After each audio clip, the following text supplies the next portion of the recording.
taking a break from that work is Senator Roger Marshall. No one has worked harder than the Kansas Republican to champion this bill. Senator, thanks for coming over here, taking a break while that's going on.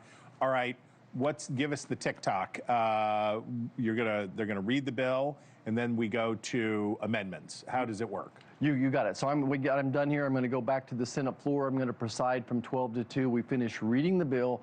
The Democrats have 10 hours to debate whatever they want to do. We could match that with 10 more hours, but we probably won't. So I think when they finish reading the bill, 10 hours of debate, and then we go to the amendment process, the vote-a-rama. We got the coffee brewing ready for an all-nighter. And in the vote-a-rama, there will be some stuff that's just messaging legislation and people are trying to prove points.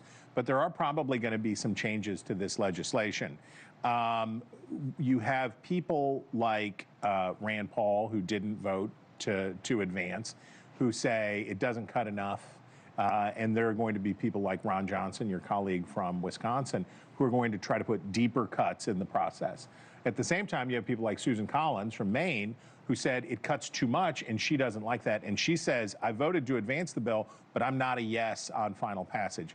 How do you try to keep those two sides in the same space? Well, I think if it weren't for President Trump and John Thune and John Barrasso, it would be next to impossible. And Vice President also came in and got involved as well, J.D. Vance. So I think it's constantly listening, it's pushing, it's the art of the deal. And, you know, both sides are saying they're unhappy. We're probably right over the target. An audible groan went up in the Senate when the legislation came out, and it's got a $5 trillion increase to the debt ceiling.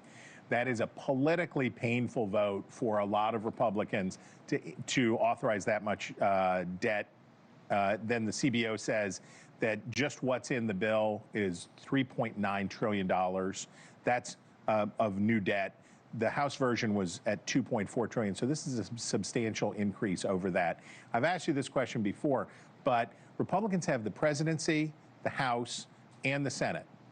If the fiscal restraint doesn't come now, when is the fiscal restraint supposed to come? Look, I think we have significant commitments from the White House and from leadership to continue to address this. Look, I actually think this bill will help shrink the debt. I think it's going to grow the economy so much, just like it did under President Kennedy, President Reagan, President Clinton, and then again under President Trump 45. I think it'll grow the economy, shrink the debt. This is phase one. It's not the end all. We have a lot of work to do. I think what your listeners need to understand, I would not have gotten this back home, is when we're extending this debt limit. Mm-hmm. If we don't do that, it could help, it would hurt us on our debt, on our bond rating. And number three is the Democrats will extract a pound of flesh to give that to us, because whoever's in power gets blamed for it, right? Right, but there are going to be people who say that it's too politically painful for them to do the things that are unpopular in the legislation and vote for a debt ceiling increase. Do you see possibility of that getting pulled out of this bill? I don't. I think that's only affecting one person.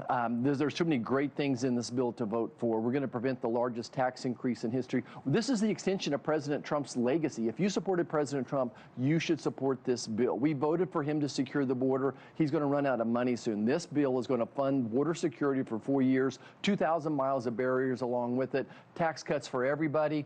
This will mean $1,000 a month to hardworking Kansans back home. Thank you for watching. Subscribe below and download our NewsNation app right now on your phone, and you will get fact-based, unbiased news for all Americans.